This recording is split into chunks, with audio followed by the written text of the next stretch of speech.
And so I'm just really grateful for the work that you do, because as a parent now to middle schoolers and high schooler, it's a lot. And the work that you do is so very, very important. So thank you. I wanted to say that first and foremost as we got started. I don't have like a handout or slides because I honestly didn't have capacity to put that together for this time. But what I would love for you to do is if you've got something to write with, like if you've got a journal nearby or something, something to physically write with, I would love that. If you also have a Post-it handy, I would love for you to grab a Post-it. It looks like most of you are like at a desk or in an office of sorts. So we're going to use those two things as we walk through today.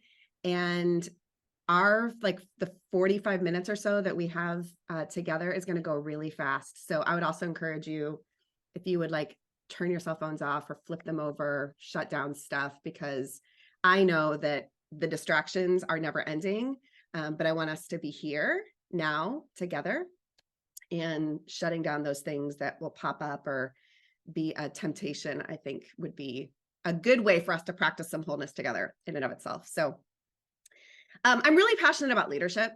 I've been a leader my whole life, been one that gets paid for it for my entire adult career. And at the heart of it, I think leadership is about influence. And at the core of leadership, it's self-leadership. I don't know that anyone will ever be able to convince me otherwise, that the most important part of leadership is self-leadership. How do you lead yourself toward wholeness?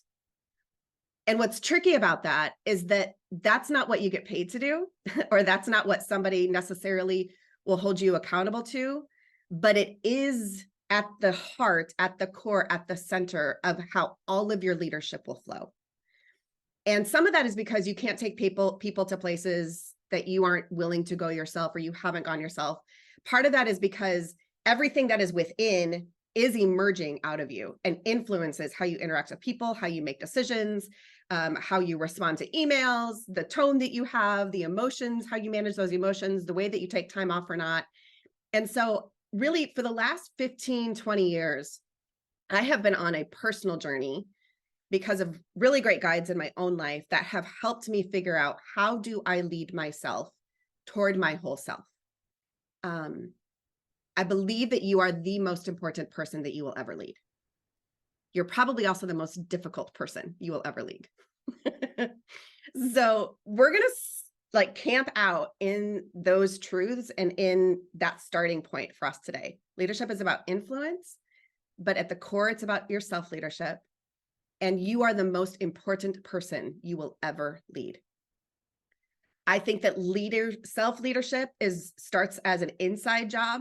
And as we increase our inner capacity, you naturally get results externally. But I think a lot of what I see happening, not only in the church, but in outside spaces, in the business sector, in political realms, in all sorts of other leadership platforms and spaces, we don't talk about self-leadership hardly at all. We talk about all of the skills. We talk about all the ways that you can influence people. We talk about all the strategies and structures and systems and teams. It is all external in how we talk about leadership. But I mean, your Facebook feed probably regularly shows up with failures from leaders, right? Or people that are no longer able to lead because of one reason or another. And most of the time, it's because it started from an internal collapse. And so I want to lead this conversation with us today, talking about how do you lead yourself toward wholeness, because it will be a direct reflection in how it is that you lead your students, how you lead parents, how you lead within your churches, how you lead within the other jobs that you have. There is a direct correlation between how you lead yourself, how you cultivate and develop your internal capacity, and then how it shows up externally as much more of a natural outflow.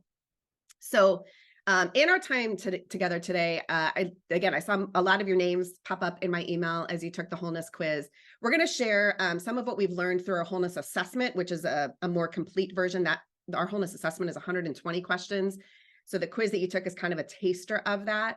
We've had a couple hundred participants take that wholeness assessment over the last couple of years, and we've learned a whole lot about what is easy and what is difficult for leaders as they lead themselves toward wholeness. And at the end of our time, I'm going to invite you to make a shift, to make a decision to practice something new for the next 7 days as a result of our time. A couple of you have been coached by me before, or our company, and one of the things that you would hear me say a lot is that that content or information creates the illusion of transformation. So I'm not interested in like teaching you a whole bunch of new stuff today, because I mean, by a show of hands, how many of you know something that would be good for you to do that you are currently not doing? Raise your hands, right? 100%. If you don't have your hand raised, we've got some serious self-awareness to do. We all know things that we need to be doing that would be good for us to do that we are not currently doing. So this is not about giving you a bunch of new information to make you feel crappy about your life or your leadership. This is about bringing to the surface some awareness of what is possible and what is necessary for you to take a next step in so that you can become more whole. So we have defined wholeness like this. If you want to take notes, this might be a good first thing to write down. We think that we talk about wholeness as a lifelong journey of increasingly integrating every dimension of your life and of your leadership and fully living out your potential. I don't know if I can drop that necessarily into the chat. But I'll just say it again. Wholeness is the lifelong journey of increasingly integrating every dimension of your life and fully living out your potential. It looks like Rebecca might be typing it into the chat. Go, girl, go. There we go. Awesome. Thank you. So when we talk about leading with your whole self, that is not a goal to be achieved. That's not something that you will be able to do before the end of 2023. This is not something that you will have nailed by the end of the school year with your students. The wonderful and horrible thing about wholeness is that it's lifelong, that it is this never-ending journey till death do we part, until Jesus comes back, that we are increasingly integrating our life and fully living into our potential. This is our mission. Like, this is what we are going to be doing for the rest of our lives. So what I want to do is talk through each of the 6 different wholeness dimensions as we have defined them, and share some things that we have learned in our work with leaders and with women specifically. And I'm going to share a specific opportunity and challenge with each of these different wholeness dimensions. And this is where your Post-it note comes in. Between the wholeness quiz that you took before you jumped on today and what it is that I share here, there may be something that comes to mind that you're like, this is what I need to do. This would be a really great way for me to activate what it is that is coming up for me today. So what you would write on this Post-it note at some point in the next 40 minutes is one thing that you can practice daily for the next 7 days. So consider it like an experiment, right? You're not committing to this. This is not a wham bam, thank you, ma'am, like habit that you're automatically practicing. Like this is something that you're like, you know what? If I did this one thing, specific thing, there could be a shift toward leading myself toward more wholeness. Okay. Does that make sense? Okay. And at the end, we will do some questions. So let's start with physical. Physical is the first dimension because we believe that wholeness begins in your body. Your body is the foundation to your wholeness. On our assessment, for almost 100% of people that have taken it up until now, physical wholeness is the lowest or the second lowest scored in all of the dimensions. So I don't know how you felt about it when you took your own assessment, but it is consistently one of the 2 most difficult dimensions for us to be doing well in. I think there's a lot of reasons for that. But I will say that one of the reasons for us as leaders is because so often we're focused externally. And so often we are focused on taking people to places, the events, running the events, leading the meetings, preparing the teachings, creating the retreats. Like there's so much focus externally, but our bodies are really the vehicle by which all of that gets done, right? Without your body, you can't do any of that. And from what we have seen, and from what I'll just share a little bit of personally, actually. Earlier this year, I was diagnosed with long COVID. And it has been super sucky. It has been so very hard. I am typically, traditionally, you probably even get a sense of who I am in these first 15 minutes, super high energy, pretty intense, lots of ambition, goals, dreams. I can get more done in a day than most people can get done in 2 or 3 days. Maximizer is my, like, activator and maximizer are my 2 top strengths on the strength finders. I'm an Enneagram 8, if you all know what that means, with a 7 wing. So when I got diagnosed with long COVID, I was like, you've got to be kidding me. But what this year has taught me is that wholeness really does begin in our bodies, that it is the vehicle by which I do everything. And a couple of days ago, I was laid out on the couch all day long. My body just decided not to function. Sunday, similarly, I was like crashed. Today, I'm doing okay. And I don't know exactly how to fix this thing that I have been diagnosed with, but I do know that wholeness in our bodies starts with sleep, is fueled by food, and is maximized by movement. In that order. Science, research will show that if you are going to take care of your body, honor your body, treat it as the temple that it is, care for it, listen to it, pay attention to it. If you are going to do any of that well, it starts with sleep, it is fueled by food, and it is maximized by movement. I don't know if you guys know anyone who has long COVID, but there's just not a lot of data. There's not a lot of science. There's not a lot of treatments. There's not a magic pill that you can take. And I think that it's really interesting because that's true for life. Or for most things that are happening in our body, right? There's not like this formula of A plus B equals C. But what I have seen and really doubled down in my own life in these last 9 months or 6 months is that I can control my sleep. Like I can put myself to bed by 10 o'clock and I can sleep at least 7 to 9 hours a night. I can control the things that I put in my mouth, how I'm fueling my body or how I'm harming my body by what I'm putting into my mouth. And I can control to the smallest degree right now how much I move.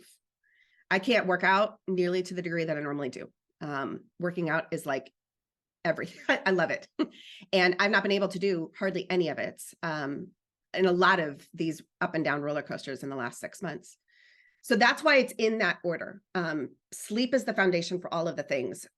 Food is what is going to maximize or to give you the fuel, the energy that your body has to live. And then movement is what is going to maximize that. So your physical wholeness has those 3 things that are in place.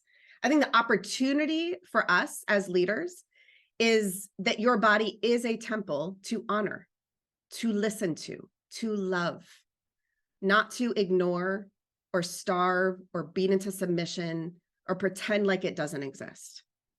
I think Christians, us Jesus people, more than any others, need to embody that, like literally, because we have the spirit of the living God within us that fuels and motivates us for all that we do. But so often we are not honoring, listening to, paying attention to our body. We ignore it, we minimize it, we starve it, we put stuff in it that is not helpful for us, and we abuse this body that we have instead of honoring it.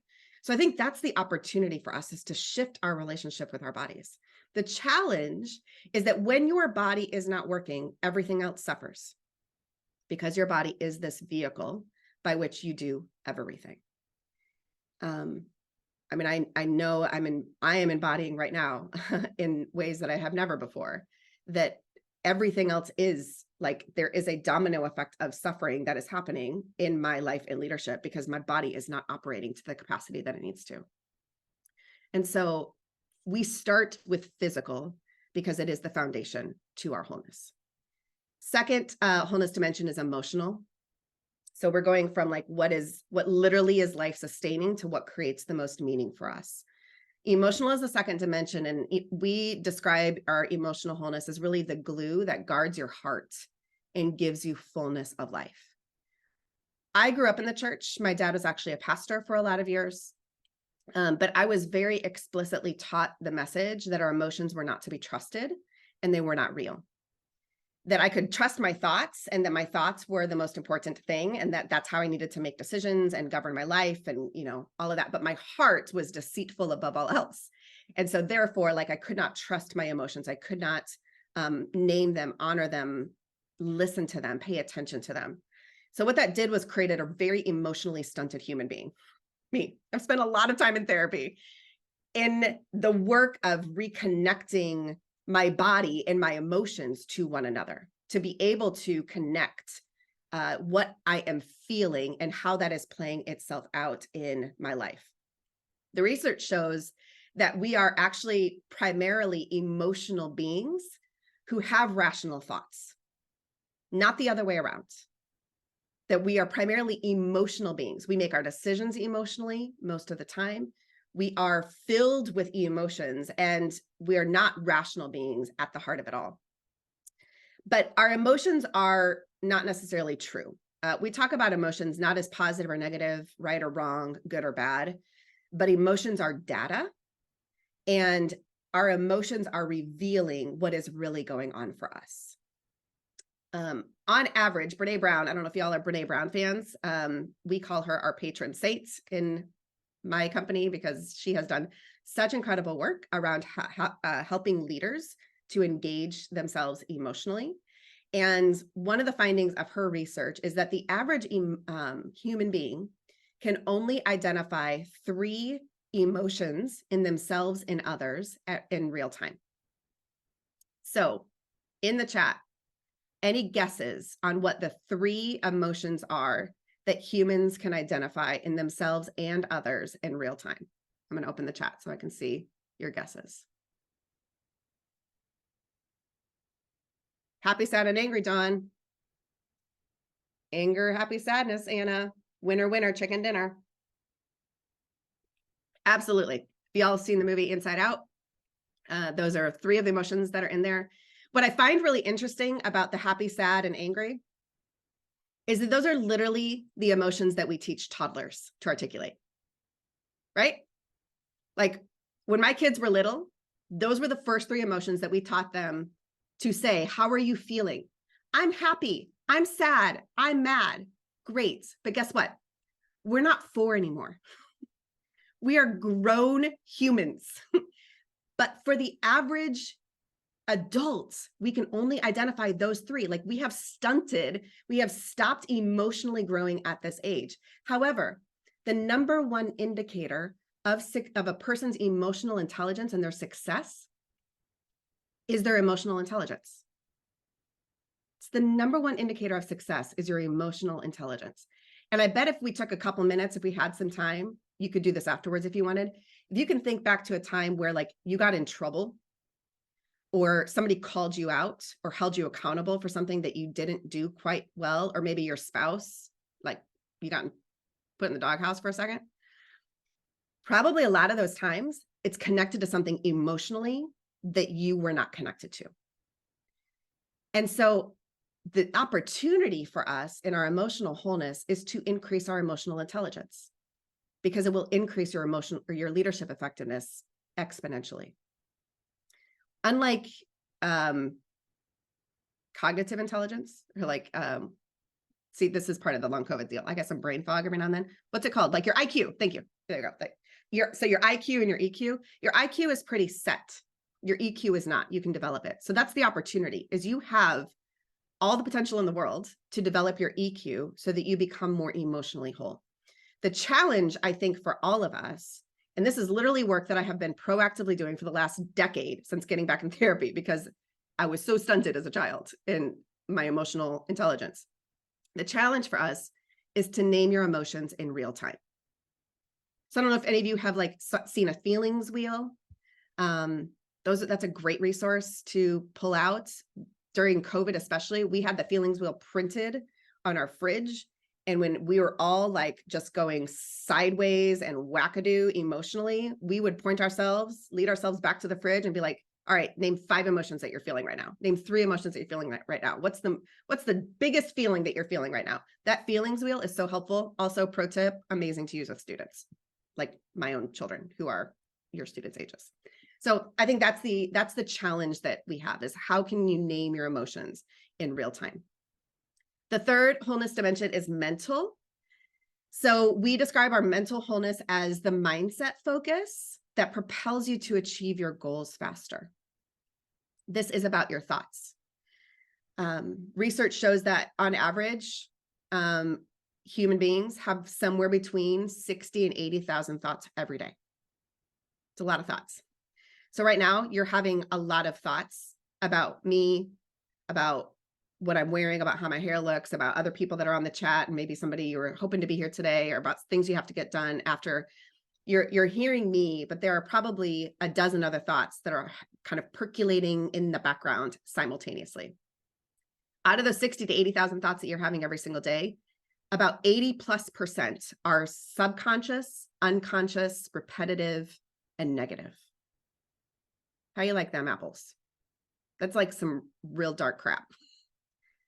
80+% subconscious, unconscious, repetitive, and negative. But, the scriptures talk about like how we are transformed by the renewing of our minds, right? So again, we have a whole lot of power and a whole lot of control to transform our mindsets. What do we think about? What are we thinking on? Scriptures talk about whatever is true, whatever is right, whatever is lovely. Think about those things.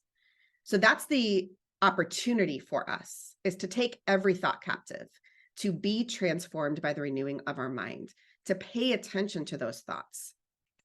We talk a lot in our work about what you focus on expands.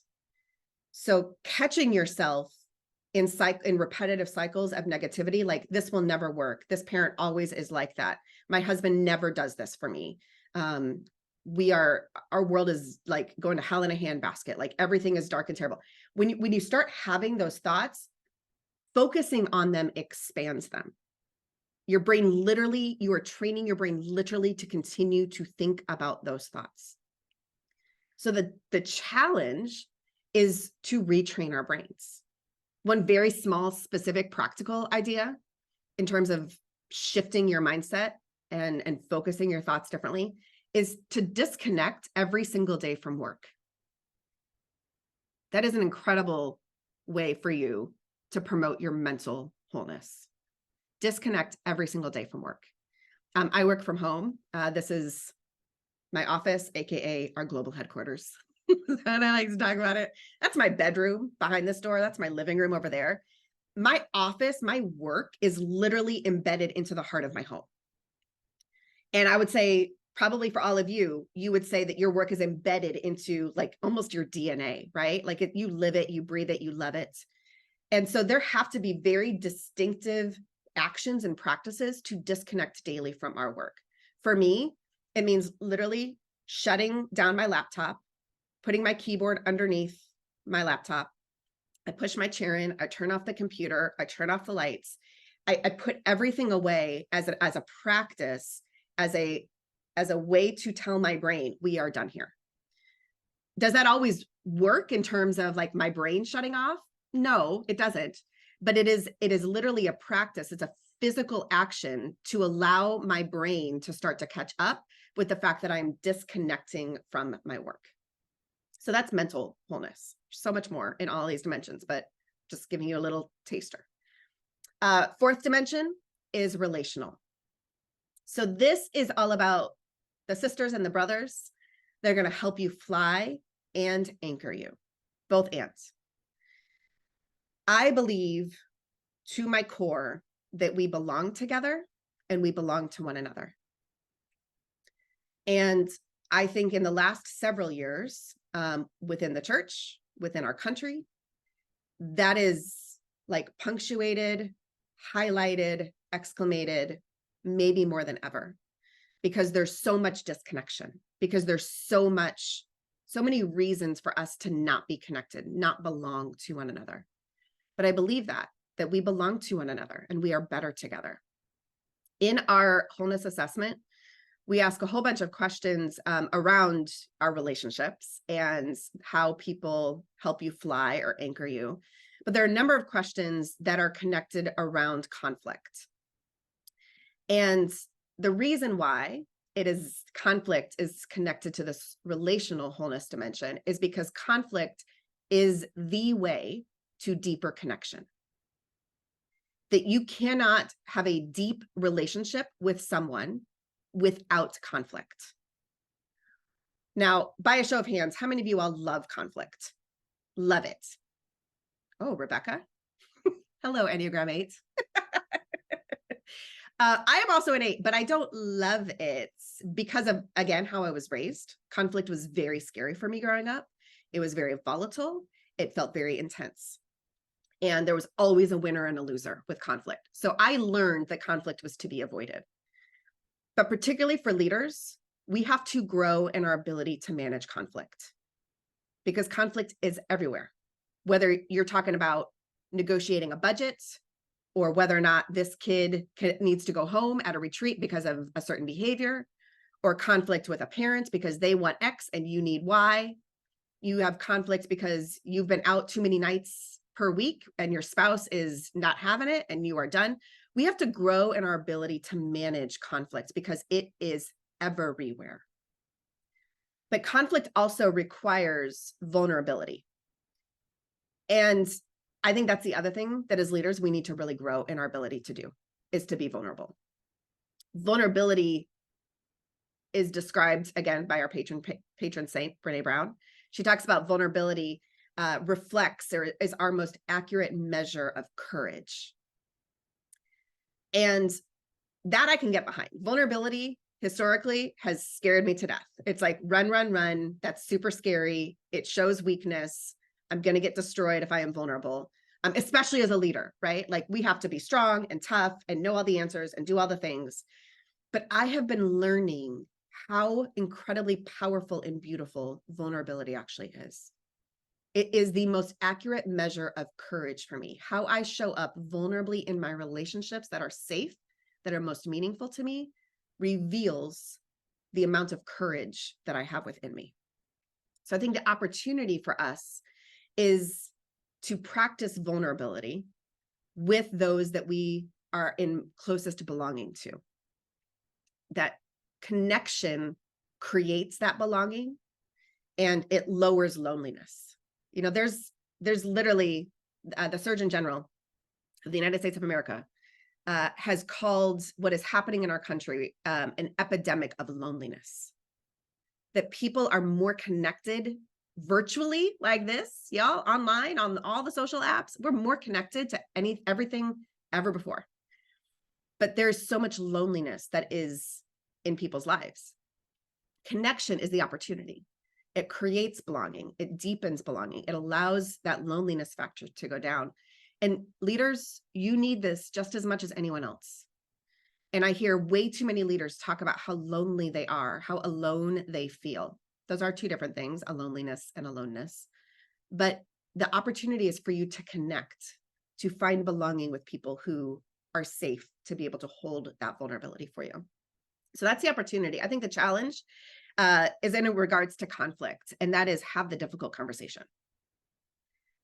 If there is somebody's name that is coming to mind right now that you have got some sort of conflict with or some difficulty with, that may be what you need to write on your Post-it note, and you need to go have the difficult conversation because it will hopefully, likely deepen the connection, but it will lead you towards more belonging, first to yourself, and then hopefully to that other person. So the fifth dimension is spiritual. And we describe spiritual as the supernatural power that centers and empowers you. So, you know, we're all Jesus people. In the work that I do, not everyone is. And I love how, you know, God's truth and how being a spiritual being transcends no matter what it is we actually believe. But our theological beliefs are important, right? Our theological beliefs help us make decisions, help us stay the course when things are difficult. And the things that we believe to be true aren't just theological. They're things that we believe to be true about each other, about the world, about the places that we serve. Our beliefs are crossover in every single part of our life and in our leadership. And I would say the opportunity for us when it comes to our spiritual wholeness is for us to proactively,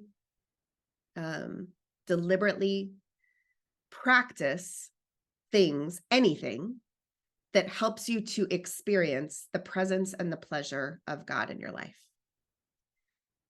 I was definitely raised with the teaching or the theological stance that the most important spiritual disciplines were read your Bible and pray. And for me, both of those things felt difficult most of the time. But there are a whole bunch of other things that you can do, that you can practice, that help you experience God's presence and pleasure in your life. And so those other things often drove me to reading the Bible and praying. They weren't like the starter points for me for various reasons. But I would encourage us, I think the opportunity is to sense and experience God's presence in our everyday ordinary life, right? That it's not just in the 15 minutes of devotional or when you're preparing a message for students that you can experience God, but it is literally in the everyday ordinary moments that you can experience God's presence and pleasure. And that helps us to grow spiritually, to be transformed. So I think that's our opportunity is what is it that allows you to experience God's presence and pleasure? Is it, nature? Is it art? Is it music? Is it having a conversation with someone? Is it sleep? Is it reading? It can be anything. But growing in that, that's our opportunity to increase our spiritual wholeness. Challenge, I would say, for us is to, and I think this is poignant because for a lot of us, we get really wrapped up in what we do. So I think the challenge is for us to experience God outside of our work, where it's not connected to the job. Dietrich Bonhoeffer was known to say that God's word to us is almost always for the other. So again, as we talk about how wholeness begins from within and we expand our internal capacity, so we naturally get external results, I think that that's for us spiritually, is what does it look like for you to experience God separate from, disconnected from, not embedded into the work that you do? Now, yes, they need to be integrated. Yes, they need to be in alignment with each other. But your relationship with God is not contingent upon what it is that you do. And so I think that is a challenge for us, is what does Jesus and God and faith and the Spirit and truth look like apart from the work that we do? I've been out of full-time vocational pastoral ministry for 9 years. And my relationship with God is better and stronger probably than it's ever been before. And part of it is because I have learned that what it is that I do is not the same thing as what is transforming within and the power that is within me and how I connect to that, right? So I think that there's a lot of opportunity and challenge for all of us, even as spiritual leaders, for us to grow in our spiritual wholeness. Okay, last dimension is renewal. And we describe renewal as the secret dimension to increase energy and avoid burnout. Increase energy and avoid burnout. So again, on our wholeness assessment, renewal is also either the lowest or the second lowest scored for most everyone. So I find it very interesting that we begin with physical because it's the foundation of our wholeness. We end with renewal because it is like the secret dimension for increasing energy, avoiding burnout.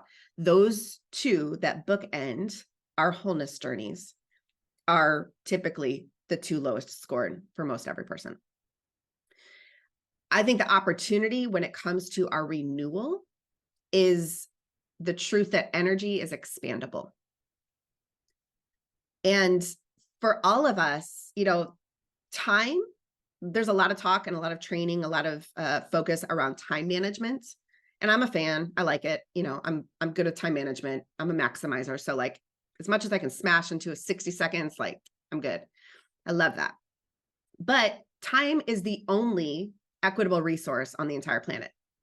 Every single one of us has 24 hours a day, 7 days a week. Every single one of us has 60 seconds in every minute. Like that we all have the exact same amount of that resource. Energy is a different situation. Our energy is expandable. We get to manage how it is that we increase energy or how we mismanage it. And for energy, there are things that we do that expand our energy and things that we do that exhaust our energy. There are people we spend time with that are expanding of our energy. There are people that we spend time with that are exhaust our energy.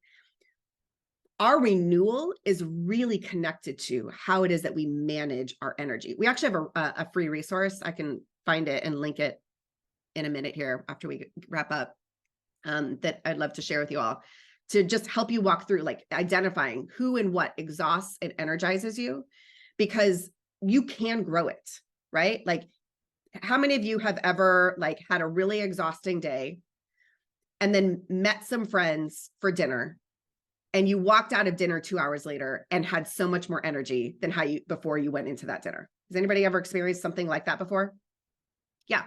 So it's not about the time, right? Because cognitively, rationally, 2 hours later should mean you're more tired, like you're more ready for bed because time has gone by.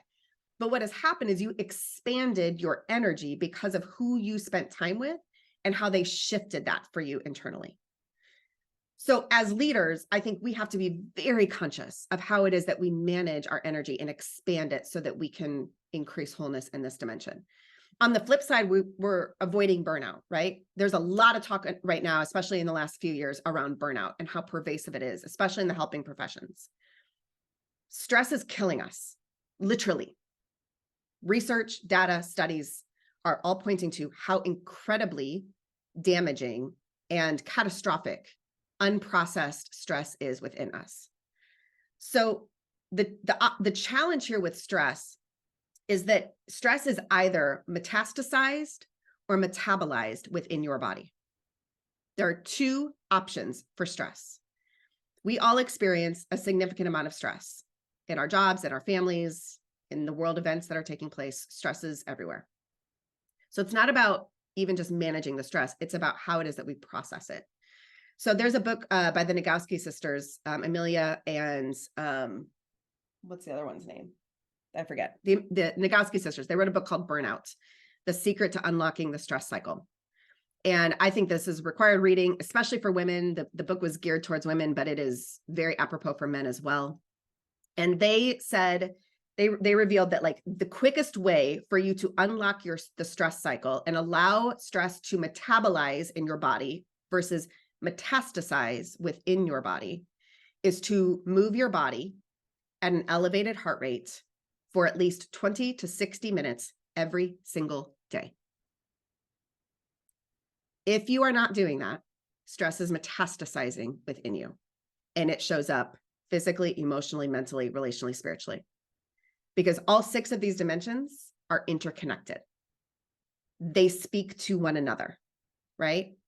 So even in the challenge to renew yourself, the way that it most likely happens, the most efficient, the most productive way for that to happen is by moving your body. That's in the physical, right? But then it shows up emotionally because you are able to be more present and calm and engaged with folks. It shows up mentally because you are not cycling just terrible thoughts about what is happening in the world, right? Like, so all 6 of these dimensions are interconnected. But if you want to be renewed, that is the best thing that I could possibly tell you to do, is to move your body for 60 to 20 or for 20 to 60 minutes with an elevated heart rate every single day of the week.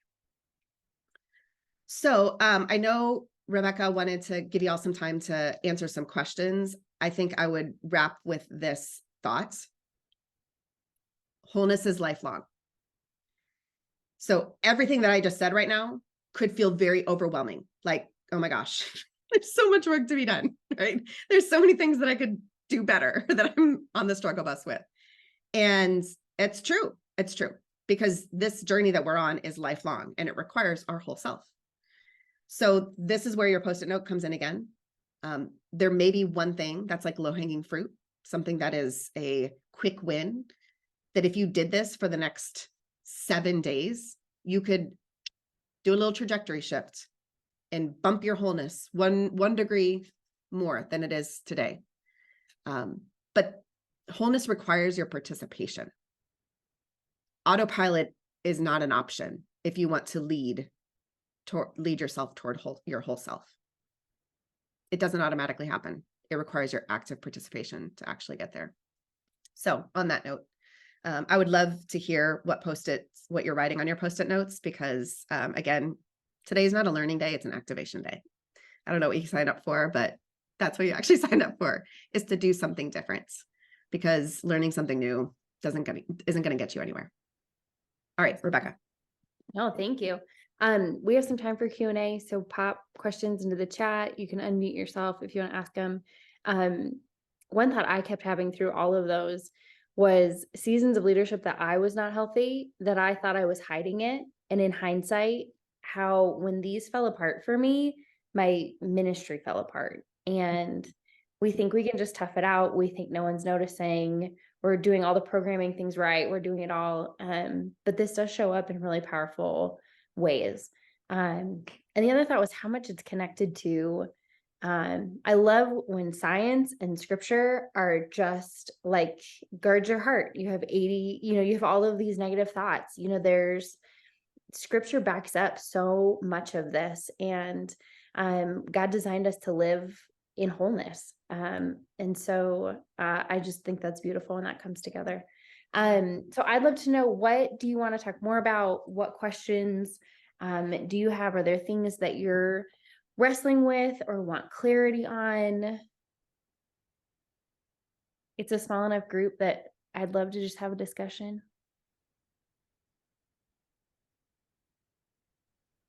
I'll throw one out there. Hi, Marie. Hello. I am curious about how do we communicate some of the work that we're doing with kind of this wholeness idea of the pushback that comes from our congregations, from the ministry.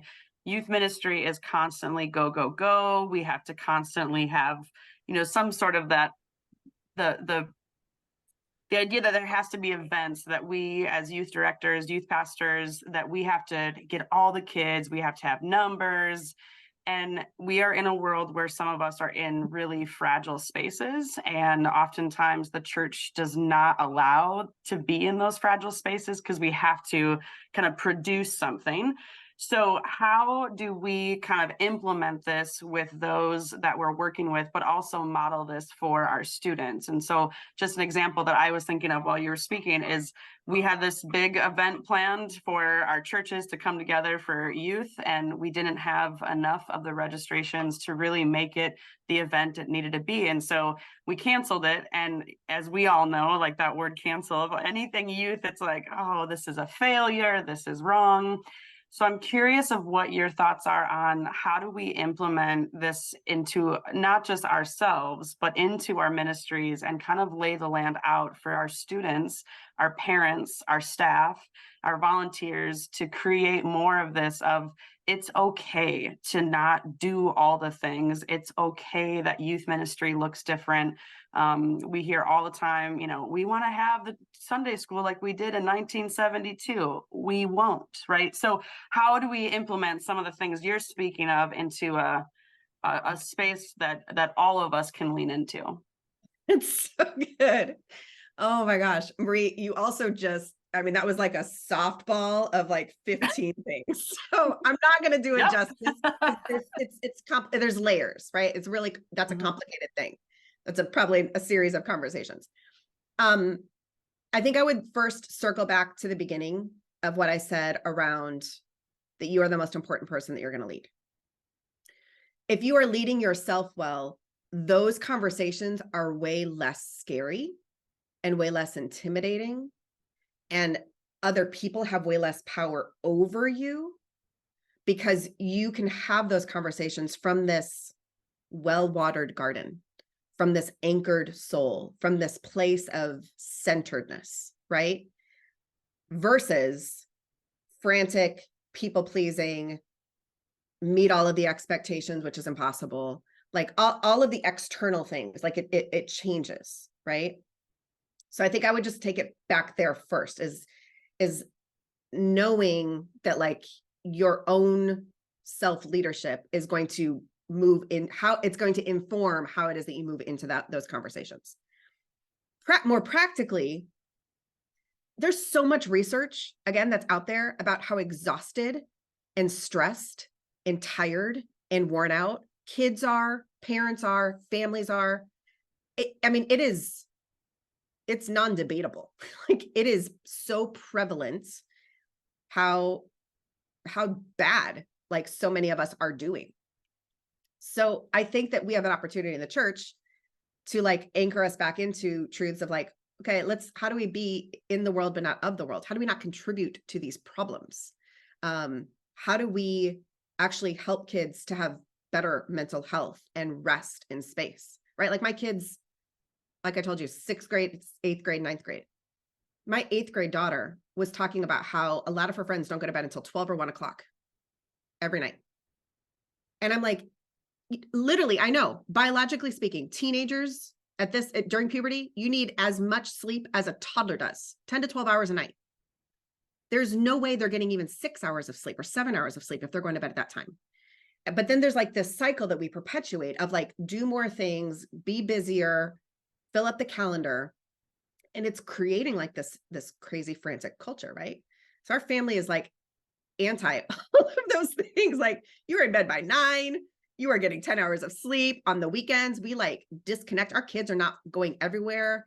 We're not involved in like 5 different sports. Like every kid gets to do one thing at a time maximum.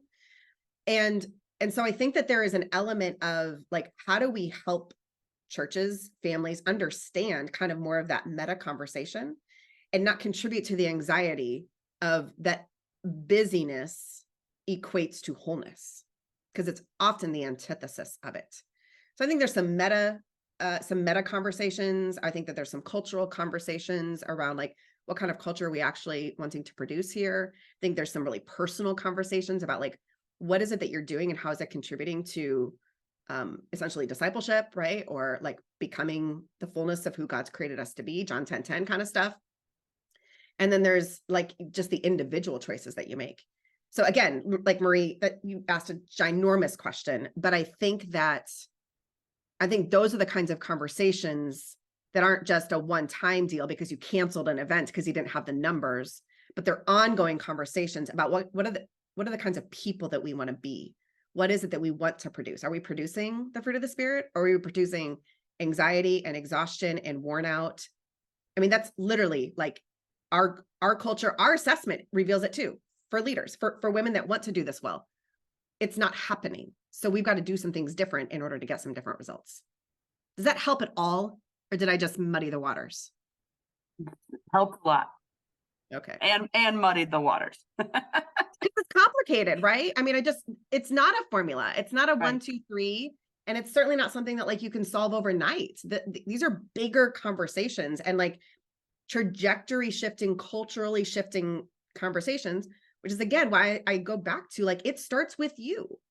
You have got to lead yourself toward wholeness because no one else is going to do it. No one else is responsible for that. You and you alone are responsible for that way. Okay, I'll be quiet. I know one trick for me in the beginning of this.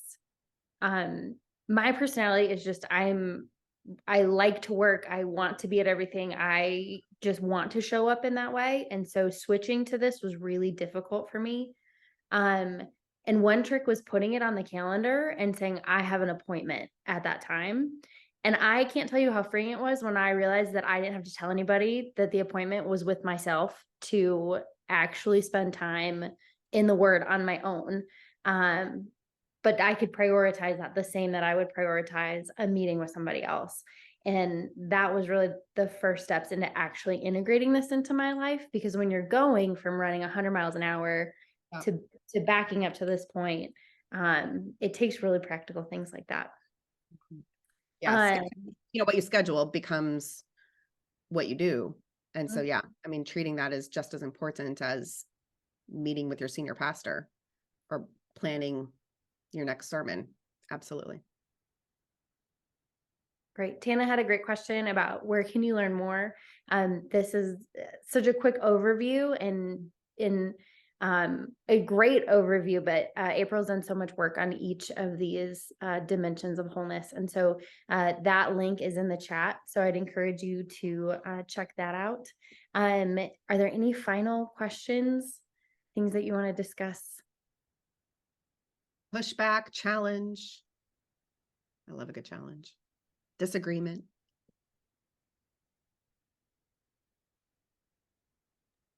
Awesome. I am curious because you mentioned, in a lot of this, when I first took the assessment, I was like, oh man, this is like very much geared towards women. And did I do the right thing?